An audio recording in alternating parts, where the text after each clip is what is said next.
souvent on entend parler de l'abeille, de la mortalité, des choses. Bon, on a toujours tendance à croire que ça arrive aux autres. Bon, ben là on a l'exemple, voilà, c'est ça la mortalité d'abeilles. C'est pas une abeille, c'est des millions d'abeilles.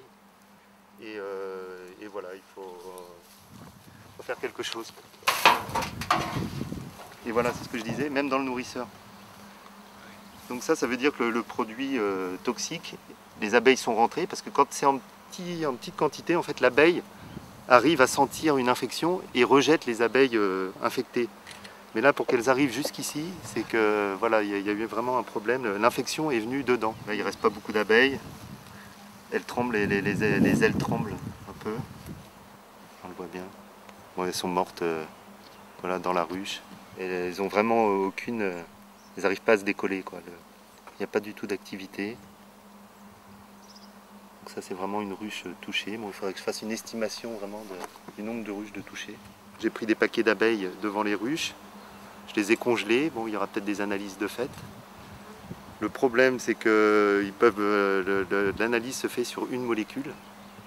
Et voilà, ça peut être des millions de molécules. Donc c'est quand même assez dur à trouver et chercher les causes de cette infection.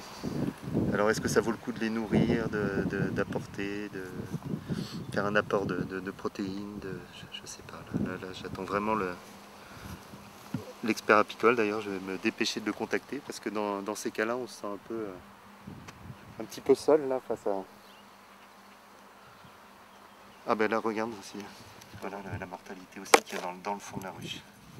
À mon avis, là, elles vont toutes mourir.